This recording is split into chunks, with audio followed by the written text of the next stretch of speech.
Пока жители Андериона вели тихую и спокойную жизнь, они не подозревали, что за высокими фигурными изгородями, за резными дворцовыми фасадами и живописными садами плелись интриги и затевались хитроумные козни. Королевы Белокорды, Дамбели и Вердемара развернули в Андерионе целое поле сражения. Правительница Белокорды, королева Жаклин, втайне от соперниц задумала устроить на своем берегу грандиозный бал, чтобы в погоне за престолом заручиться поддержкой подданных. А для бала она решила отыскать могущественный артефакт – хрустальные туфельки, которые, по легендам, обладали великой силой и способствовали восхождению на трон даже тех, кто не всегда был этого достоин. Вот только Жаклин не знала, что ее секретный план, не успев зародиться, уже был раскрыт обеими соперницами, которые захотели найти реликвию первыми. Да, королевы трех берегов были готовы пойти на все, лишь бы избавиться от конкурента. А цель их была предельно ясна и понятна каждой из них. Это была корона. Корона Андериона.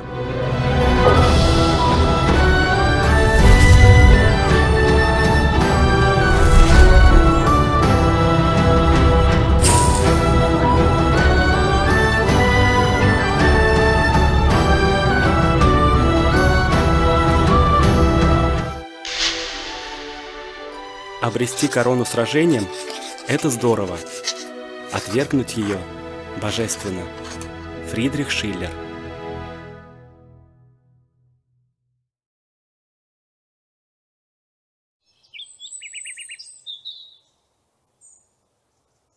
Пока Виллоу Крик Симона читала сказку, Франко, который с самого раннего утра не переставал плакать, уже успокоился и уснул.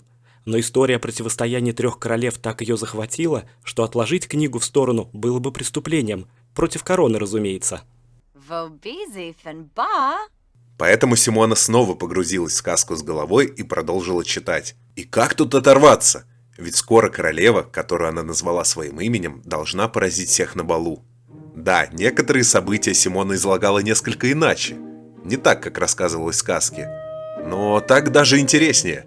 Итак, на чем мы остановились? Андерион жил в ожидании предстоящего бала. Леди выбирали наряды, примеряли шляпки и бальные платья, чтобы не остаться незамеченными во время торжества. Лорды упражнялись в танцах, чтобы впечатлить дам и, возможно, найти себе достойную партию. В общем, все готовились к празднику и мечтали блеснуть танцевальными навыками перед королевой Белокорды.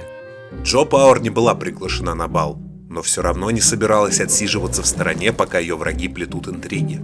Склонившись над чаном, она всматривалась в мутные воды своего варева в надежде узреть ответ на вопрос, как ей действовать дальше. Она увидела, как леди Жаклин зарылась в книгах, а леди Симона рыскала в подземельях, и цель каждой из них была одна – отыскать хрустальные туфли для бала. Джо неспроста получила прозвище «Паучиха». Пауки обладают множеством лапок, каждой из которых отведена своя роль. Вот и у Джо было множество средств для получения ответов. И чтобы узнать наверняка, где запрятан бесценный артефакт, она решила обратиться к самому проверенному из них. Пора провести ритуал и воззвать к паучьему богу. Нет, что-то не то. Ну вот, другое дело. Джо обратилась к паучьему богу, чтобы тот даровал ей знания и открыл перед ней скрытые пути для поиска истины. И он ответил, произнеся шипящим голосом лишь одну фразу: «Колодец предков». Речь шла о колодце Анансе, который местные обходят стороной. Испокон веков стоит он в Дамбеле, нетронутый временем. И лишь бесчисленные пауки лезут из его черной разинутой пасти. Еще не нашлось смельчака, который сумел бы заглянуть в его глубины и не лишиться рассудка. За исключением королевы Джо, посвятившей себя служению паучьему богу. Ананси – старый хитроумец, знаток неведомых историй. Для любопытных и отважных он испытания плетет. Коль выдержишь, паук одарит, оступишься – добра не жди. Джо поняла, чтобы узнать, где отыскать хрустальные туфли, ей нужно пройти испытание колодца предков.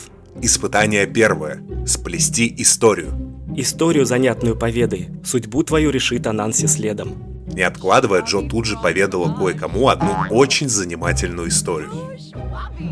Испытание второе – вызнать тайну. Шепни, что скрывает твоя улыбка.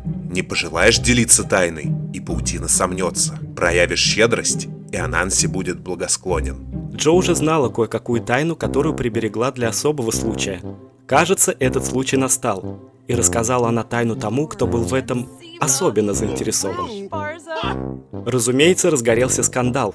Однако того эффекта, на который рассчитывала Джо, не произошло. Пираты одобрительно салютовали леди Симоне, а лорд Санта был настолько впечатлен ее неожиданной проделкой, что не смог сдержать своих эмоций. С восходом луны колодец Ананси замерцал мрачным светом. Что-то потустороннее жило там, во тьме, и просыпалось лишь ночью. Последнее испытание — допрясть ниточку. Пошарь в голове и переплети слова на бумаге. Превосходная история станет частью паутины Ананси. Джо разместилась за пишущей машинкой, и руки сами застучали по клавишам, сплетая слова в предложение, а предложение в странице. Когда солнце укроется за тучами, а проливные дожди сменит снег, когда лягушка обратится человеком и подарит поцелуй любви, восстанет мертвая из тьмы холодной, посеет ужас на века. Придет она, голодной, чужеродной, и поглотит лягушка-паука. Королева Джо еще не знала, что только что написала пророчество, которое сбудется раньше, чем можно себе представить. Джо сама решает героиней какой истории быть. Ананси наградил ее чертой паутина связей, и теперь она свободно может переписывать свою репутацию. Испытания пройдены. Голос из глубин колодца прошептал, где хрустальные туфельки видели в последний раз, и Джо отправилась за ними.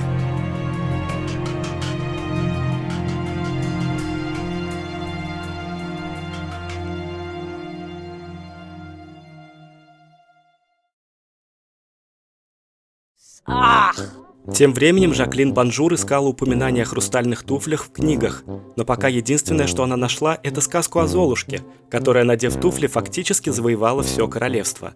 И куда же она их дела? Ну что за гадкая девица? Лорд Санта сказал Симоне, что видел туфли среди пиратских сокровищ, которые совсем недавно отгрузили с прибывшего фрегата. Симона вновь отправилась в подземелье Вердемара, чтобы порыться в сокровищах.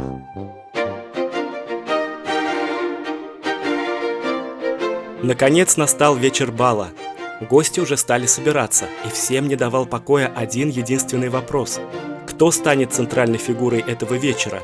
Кто наденет легендарные хрустальные туфли, способные даровать корону Андариона? Они уже были найдены, но кем?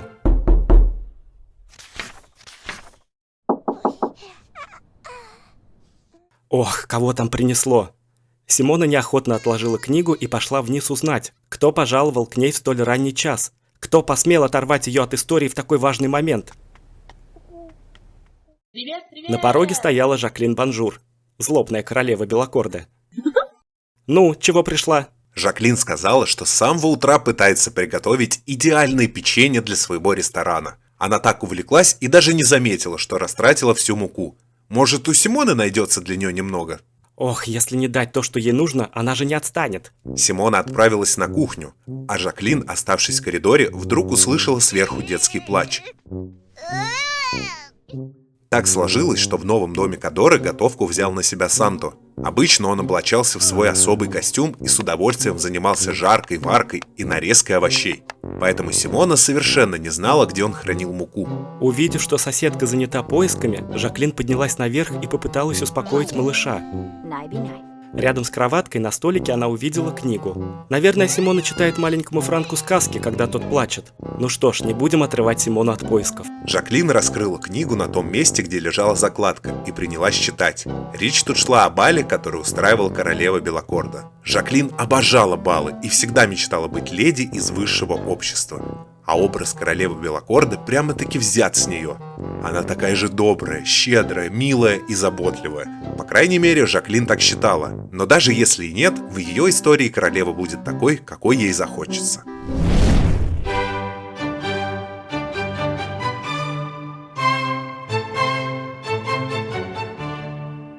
Итак, сегодня королева Белокорды устраивала бал. Король и королева принимали гостей. Жаклин была так воодушевлена, что аж вся светилась добротой. Она безмерно любила своих подданных, для которых и устроила торжество, а они отвечали ей взаимностью. Наверное. Первыми на бал прибыли Кордилия Тиби и ее муж Тиагу. Сегодня настал тот редкий день, когда Кордилия была в здравом уме. Она, наконец, сумела выбраться из подземелья Вердемара, где слонялась туда-сюда, не понимая, зачем это делает. Тиаго приветствовал королевскую чету и учтиво поцеловал королеве руку. Следующими в тронный зал вошли леди Абрантеш с дочерью. Изысканная и нарядная, леди Абрантеш, как всегда, держалась достойно, даже в такой непростой ситуации, какая у нее сложилась. Дело в том, что все молодые леди обычно не знали отбоя от кавалеров, однако ее дочь не испытывала подобных трудностей. Ее манеры оставляли желать лучшего, а вкус к нарядам высшего общества, к сожалению, не передался ей по наследству, как, собственно, и миловидность леди Абрантеш. Тут, как говорится, ни кожи, ни... Поэтому леди Абрантеш была вынуждена влачить этот груз на своих плечах, но она надеялась, что, быть может, бал подарит ее дочери долгожданного мужа. На бал прибыл и Тибальт Капулетти, одинокий волк с пронзительным взглядом и огненными волосами. Эх, не была бы Жаклин замужем, она бы... При дворе Белокорда Тибальт считался самым завидным женихом. Помимо привлекательной наружности, Тибальт владел огромным родовым поместьем, из которого открывался потрясающий вид на море, уходящее за горизонт. И королева Жаклин, любившая заглянуть в жизнь своих придворных, задавалась вопросом: кто станет избранницей Тибальта Капулетти? В тронном зале появились король и королева Вердемара, леди Симона и лорд Санта-Кадора. Добродушная Жаклин с радостью приветствовала таких важных гостей, несмотря на то, что в предыдущей версии сказки они вовсе не были приглашены на бал. Но почему нет? Это же праздник для всего Андариона. Единственное, на что надеялась Жаклин, что все ее вещи останутся в целости и сохранности.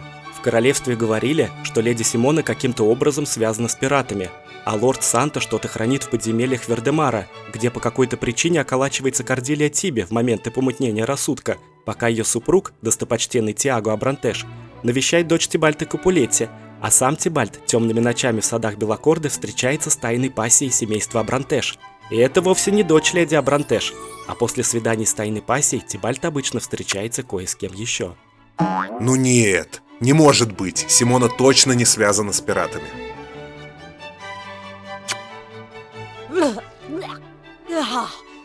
Ну что ж, все были в сборе, пора начинать бал.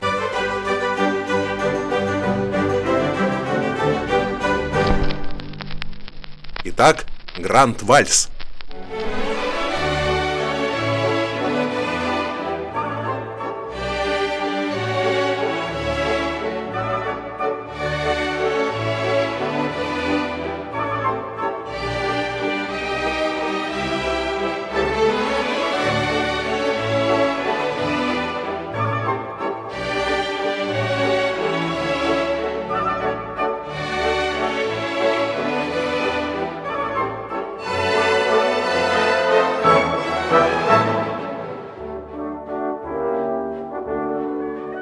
Но главным все еще оставался вопрос: где чертовы хрустальные туфли? Симона не сумела их отыскать в подземельях Вердемара. Судя по всему, Жаклин тоже не удалось найти в книгах место их расположения. Все истории заканчивались на Золушке, которая потеряла туфельку, убегая с бала, а принц ее подобрал. Можем вас заверить, их не нашла и колдунья из Дамбеля Джо Пауэр, которая даже не удосужилась почтить гостей своим присутствием. Но кое-кто их все-таки заполучил. В зале вдруг появилась та, на чьей ножке хрустальные туфельки сидели как влитые. Это была заморская принцесса неземной красоты, которая пересекла бесконечное море лишь ради того, чтобы попасть на этот грандиозный бал. Заморская принцесса носила гордое имя – Вивьен Диор.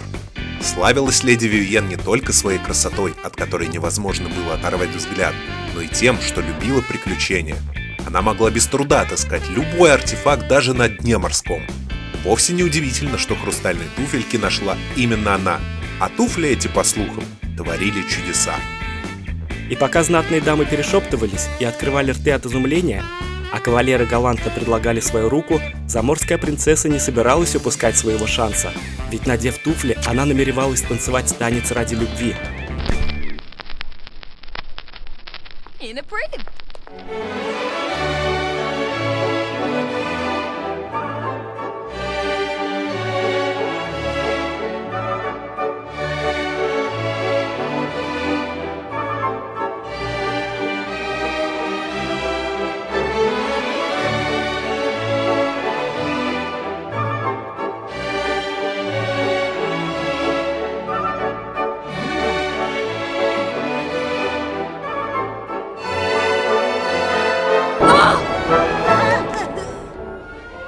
Вот оно.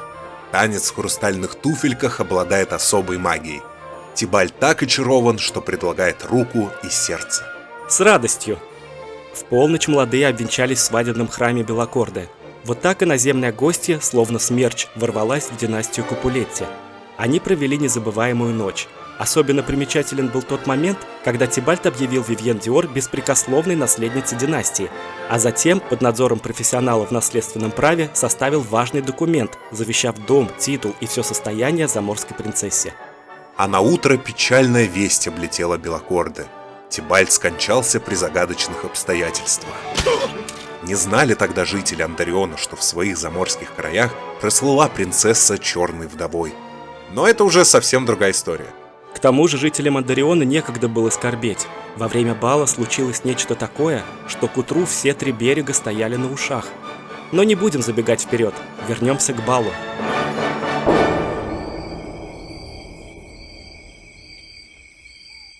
Когда молодожены отправились по своим свадебным делам, праздник, разумеется, продолжился.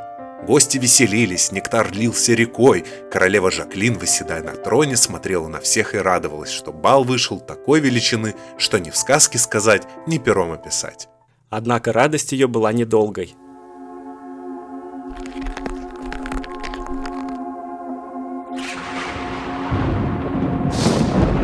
Страшный гром раздался над головой, словно небеса вдруг раскололись.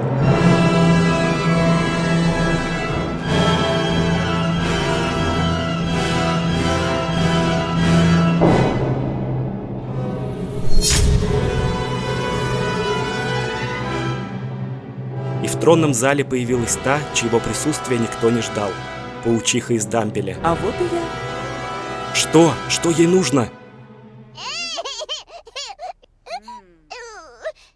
О, что-то Жаклин зачиталась. Бедный Франко. Он, наверное, так испугался королевы Дамбеля, что снова расплакался. Тем временем в доме Симоны Кадоры снова раздался стук в дверь. Да что же это такое? У Кадоры никогда не бывало столько гостей за одно утро. Это была Джо Пауэр. Она пришла к Симоне, чтобы взять пару уроков актерского мастерства. Скоро ей предстоит сыграть преступницу в каком-то малобюджетном фильме, а навыки Симоны были бы как раз кстати. Дверь оказалась не заперта. А на первом этаже, кажется, никого не было. Наверху плакал малыш. Надо бы посмотреть, все ли с ним в порядке. В дверях детской Джо вдруг столкнулась с Жаклин Бонжур, и та сказала, что читала маленькому Франку сказку, но злобная колдунья, испортившая бал, снова заставила его плакать. Надо срочно найти Симону. Джо задумалась. Злобная колдунья? Бал? Так это же корона Андариона. Сказка, которую Джо просто обожала в детстве. Ей так нравилась королева-паучиха из Дамбеля, что в детстве она даже мечтала сыграть ее в какой-нибудь театральной постановке. Ну что ж, выходит, Жаклин остановилась на том моменте, когда королева Дамбеля явилась на бал без приглашения. Вообще, когда маленькая Джо перед зеркалом играла роль королевы-паучихи, она сама выдумывала ее истории и речи, что та произносила. Сейчас она тут такого навыдумывает, что Франко мигом успокоится. Это так весело! Джо Пауэр начала читать.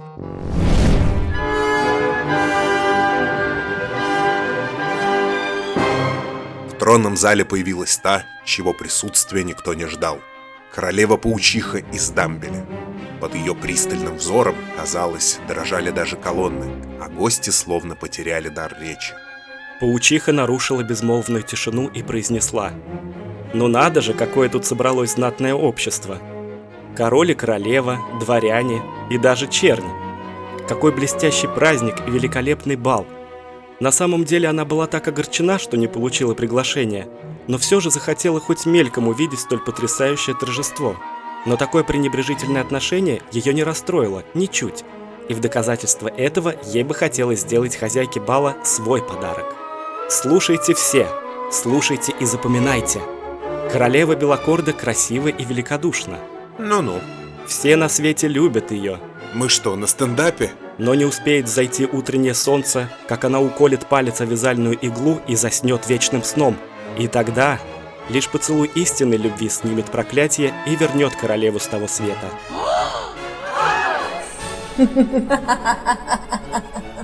Схватить ведьму!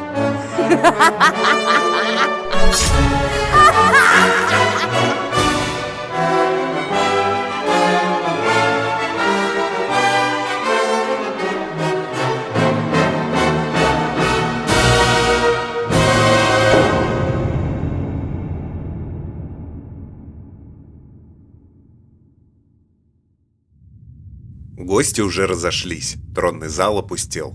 Леди и лорды, вдоволь натанцевавшись, отведав блюда и напившись нектара, отправились восвояси. Ночь была пьянящей, дурманящей, и каждый житель Андариона ощутил ее хмельной вкус.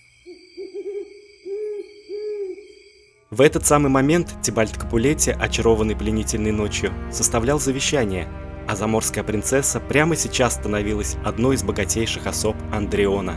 Тем временем, где-то в темных садах Белокорда, леди Абрантеш напрасно ждала последней встречи со своим тайным возлюбленным, который так и не пришел. Кордилия Тиби вновь заблудилась в мрачных подземельях Вердемара. Симона и Санта-Кадоре составляли план, как устранить оставшуюся конкурентку, королеву Джо, и пришли к выводу, что бороться с ведьмой надо ее же методами, с помощью магии и колдовства. Этой же ночью паучиха Джо Пауэр заглядывала в волшебные воды своего чана, чтобы не пропустить момент, когда ее проклятие начнет сбываться. Когда бал завершился и гости разошлись, Жаклин, оставшись одна, так нацеловалась лягушек, что буквально окосела. Именно тогда к ней вдруг пришла исключительно абсурдная идея. Ей взбрело в голову немного повязать. А почему бы и нет? Как же было бы хорошо связать новый свитер для короля, не правда ли? Отправилась она в самую высокую башню, где ее уже ждали спицы, мотки ниток и клубки пряжи. Совершенно не соображая, для чего она это делает, Жаклин устроилась в кресле и приступила к вязанию. Спицы словно сами двигались в ее руках. Нити плясали между пальцев, переплетаясь в петли, выводя узоры и кружева. И прежде чем солнце взошло на небосклоне, случилось то, что предрекла колдунья. Одно неосторожное движение, и Жаклин укололась спицей.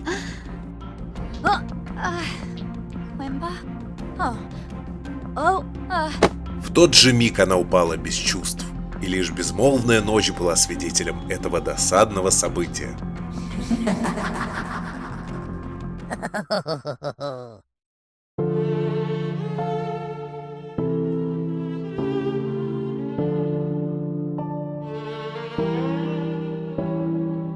Наутро королеву, ни живую, ни мертвую, положили в хрустальный гроб. Но по какой-то нелепой случайности его забыли накрыть крышкой. И не нашлось во всем королевстве ни одного человека, кто мог бы спасти королеву от проклятия поцелуем истинной любви. За время своего правления Жаклин заработала такую репутацию, что никому и в голову не могло прийти подарить ей поцелуй. Даже король, и тот не захотел покидать дворец. Хотя, зная лорда Жерара, можно предположить, что ему было просто лень, и он рассчитывал, что все разрешится само собой. Лежала королева Жаклин в хрустальном гробу, ни живая, ни мертвая, но уснувшая вечным сном, пока день сменяла ночь, а ночь — ясное утро. Жару сменяли дожди, а дожди — свирепые снега, и никому не было до нее никакого дела.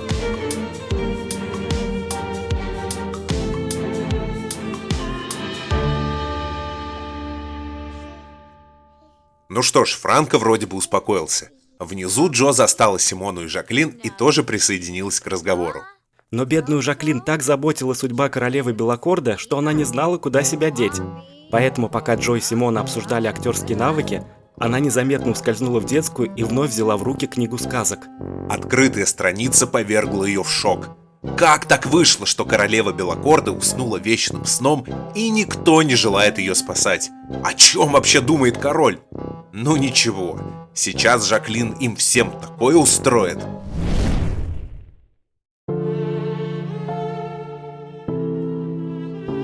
Времена года сменяли друг друга, а королева так и лежала нецелованная в своем хрустальном саркофаге.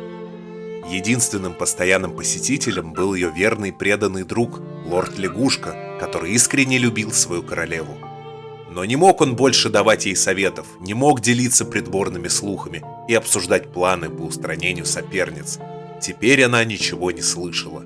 А когда тебя не слышат, Вынести такое не под силу даже лягушкам. Узнал как-то раз лорд-лягушка о фее крестной, что поселилась в Инисгрине на ветвях раскидистого дуба. Говорили, что раскрыла она секреты волшебства природы, поэтому сможет помочь ему вернуть королеву с того света. Поразмыслив, фея крестная сказала, что магия, наложенная на леди Жаклин, сильна, но не настолько, чтобы устоять против самого могущественного оружия нашего мира – любви. Но есть одно условие – чтобы колдовские чары рассеялись, лорд-лягушка сам должен перевоплотиться. Готов ли он пойти на это и навсегда отказаться от жизни в воде и болоте? Ради своей госпожи он готов на все. Тогда решено. Фея крестная произнесла заклинание, и внезапно с лордом-лягушкой произошла любопытная метаморфоза.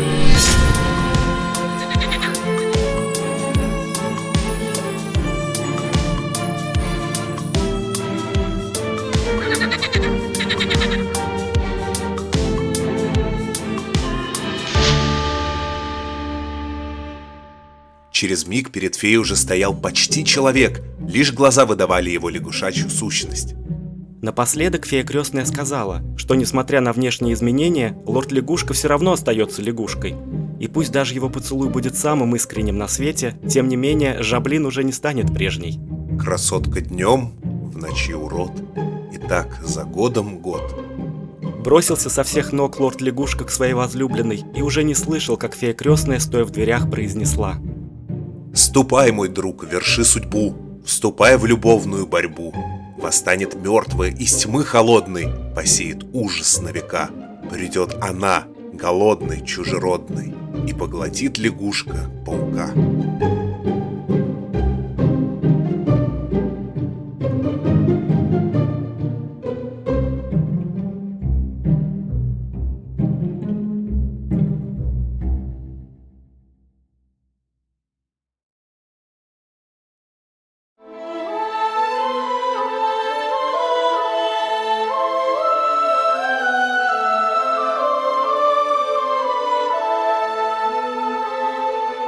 Прибежал лорд-лягушка к хрустальному гробу, подарил госпоже поцелуй истинной и преданной любви. И вдруг восстала спящая царевна, вернулась из беспроглядного мрака, из тьмы потусторонней, запредельной. Но, как и предвещала бессовестная фея, была она уже не той.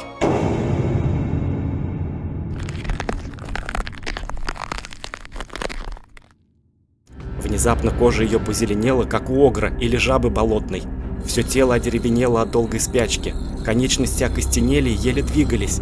Превратилась королева в монстра, живущего в трясине, что рыскает во тьме ночной в поисках живой плоти. Ничего не соображая, пошла королева по городу, пугая прохожих. Шептались потом люди, что видели чудище, бродящее в ночи. Когти его были острыми, как бритвы, а глаза горели адским пламенем. Путь Жаблин лежал лишь к одному месту – дворцу Дамбеля, где затаилась колдунья, сотворившая над ней жуткое проклятие. Ни о чем она не могла думать, кроме одного – месть, месть, месть! Сейчас она расправится с этой злобной ведьмой, и ничто ее не остановит. Отыскала Жаблин королеву Дамбеля в темных чертогах ее тайной комнаты. Прекрасно понимая, что ей грозит опасность, Джо взмолилась, требуя пощады. Жаблин не следует рубить с плеча, ведь они могут договориться. Джо даже готова признать Жаблин королевой и разделить с ней престол Андериона. Такого еще в истории не случалось. Две королевы с равным могуществом. Ни один враг не посмеет выступить против их общего королевства. Если они объединятся вместе, то станут непобедимы. Только представьте, магическая сила Джо и... Что там есть у Жаблин? Одна извилина? Лягушки? Жерар?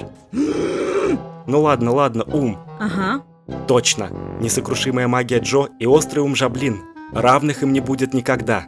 Объединившись, они в 2 счета свергнут Симону Кадора и изгонят ее из Андериона. Жаклин обдумала заманчивое предложение. Джо права. Вместе они сумели бы завоевать корону Андериона, а потом и Сан-Мишуна, Оазис-Спрингс, Ньюкрест, Винденбург, Виллоу-Крик в конце концов. Они бы стали самыми могущественными властительницами мира. Итак, каким же будет решение Жаблин?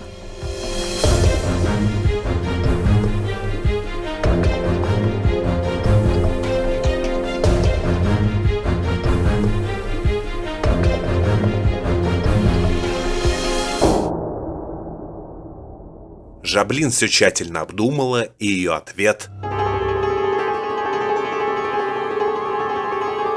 Ну уж нет. Да, однажды Джо Пауэр, сама того не ведая, создала пророчество. Выполняя испытание колодца Ананси, она написала: Когда солнце укроется за тучами, а проливные дожди сменит снег, когда лягушка обратится человеком и подарит поцелуй любви, восстанет мертвая из тьмы холодной, посеет ужас на века. Придет она, голодной, чужеродной, и поглотит лягушка-паука. Разве в тот момент она знала, что пророчество погубит ее саму? Покончив с паучихой, королева Жаблин побрела дальше, в Вердемар, где правила еще одна ее соперница, королева Симона Кадоре. Она решила разобраться со всеми своими врагами за одну ночь. Небо уже светлело. Солнце медленно поднималось из-за моря, освещая яркими лучами блестящую воду.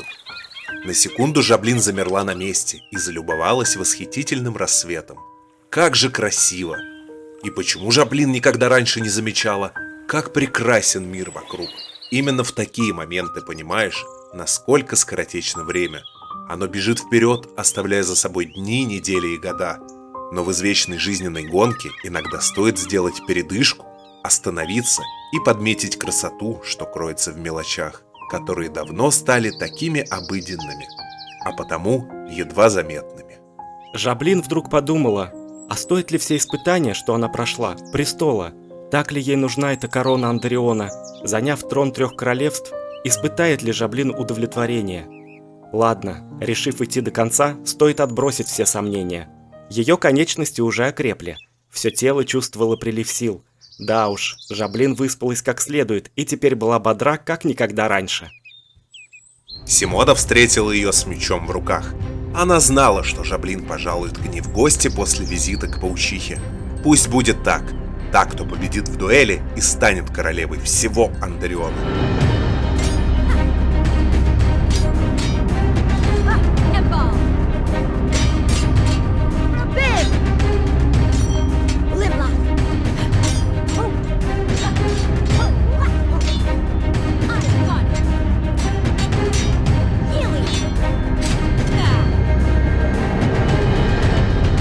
В этом ожесточенном бою побеждает Жаблин Бонжур. И так будет всегда. Отныне каждый ее враг будет повержен. Пощады не ждите. А на центральной площади Вердемара дожидался истинного правителя меч Эксимибур. Это клинок для чистых сердцем, тех, кто мечом разить умеет лихо. Кому благоволят простолюдины, он дарит трон высокий и корону. Но кто окажется сей чести недостоин, познает гнев меча и гнев жестокий. Этот уникальный артефакт наделяет владельца огромной властью. Давным-давно застрял он в камне, и сколько бы ни пытались его извлечь, этого так и не получалось. По легендам, вытащить его под силу лишь тому, кто достоин занять трон Андериона. Прямо здесь и сейчас Жаблин схватилась за меч Эксимибур и... вытащила его из камня. Вот она, истинная и единственная королева Андериона. Корона ждет. Королевство просыпалось после долгой ночи, еще не зная, какой подарок жителям только что преподнесла судьба. По всем 3 берегам барды затянули славную песнь о новой королеве. Жаблин, болото рожденное из дома Бонжуров, первая своего имени, необливаемая, королева готов, гангадзев и первых симов, опустошительница нектара и матерь лягушек. Над головой вознесен быть должен только славный меч, что не сечет с плеча, а лишь в защиту поднят, чтобы доблесть уберечь. И тот, кто благородный путь избрал своей целью, не будет скован горестной и скверной цепью.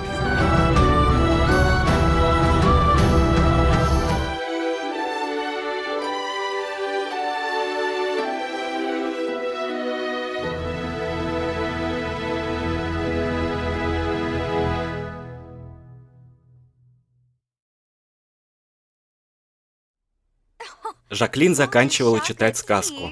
Да, именно такой финал она себе и представляла. В этот самый момент Симона и Джонни, найдя нигде Жаклин, вдруг остановились возле детской и услышали кошмарное завершение истории. Негодяйка из Белокорда стала королевой всего Андариона? Где такое видано? Они ворвались в комнату. Как Жаклин посмела рассказать ребенку такой ужасный финал? Жаклин что, совсем с головой не дружит? Не слушай Франка, конец у истории совсем другой. Никогда эта ворона из Белокорда не станет единственной королевой. Вот именно. Потому что королевой должна быть только знатная леди Вердемара. Как это Вердемара?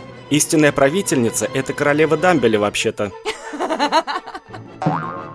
Нет, ну вы только послушайте. Место этой злой ведьмы только в темнице. Но это уже вообще ни в какие рамки. Королева Белокорда – настоящая верховная королева. Дамбеле. Нет, Вердемар. Дамбеле. Надо уметь проигрывать. Дамбеле. Только Вердемар. Дамбеле. Да в Вердемаре одни только пираты. Дамбеле. Не надо спорить. Дамбеле. Это тебе за Белокорда. За Дамбеле. За Вердемар.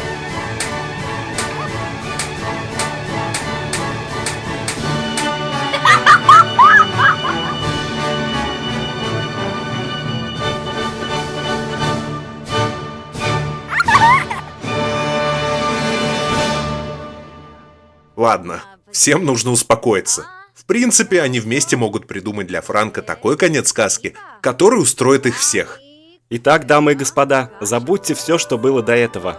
Новый финал звучит так.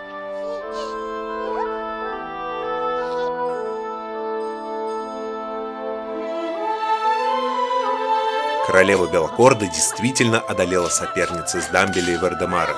Ей даже удалось вытащить из камня легендарный клинок Эксимибур. Однако, овладев заветной добычей, она вновь остановилась и взглянула на притягательный восход солнца. Действительно ли корона принесет ей удовлетворение? Править одним королевством довольно непросто, а каково тогда править тремя? Готова ли Жаклин посвятить всю жизнь интригам, козням, политике, союзам и бог знает чему еще? Пройдя все испытания и даже завладев Эксимибуром, Жаклин вдруг поняла, что не нужна ей эта корона. Слишком уж она тяжела. И вот так она с легким сердцем отказалась от желанного трона. Андарион постепенно просыпался. Жители еще не знали, какой подарок им только что преподнесла судьба. А подарком этим был новый день, который не принес каких-либо весомых изменений. Он просто наступил, оставив предыдущий день позади. Да, время так скоротечно, и порой нужно остановиться, чтобы заметить, как прекрасен мир вокруг. Птицы пели в кронах деревьев, волны плескались у берега, вода искрилась в лучах раннего солнца. Барды по всем трем берегам воспевали трех королев Вердемара, Дамбеля и Белокорда, защитниц своего народа, матерей своих государств, заступниц дворян и простолюдинов.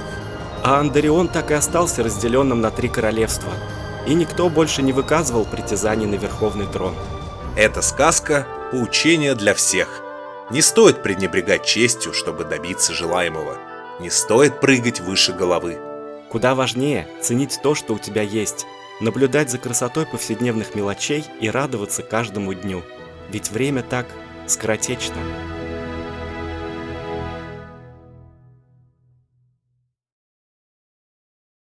К концу истории Франко уже крепко спал. Он больше не плакал. Наверное, такое завершение сказки устроило и его.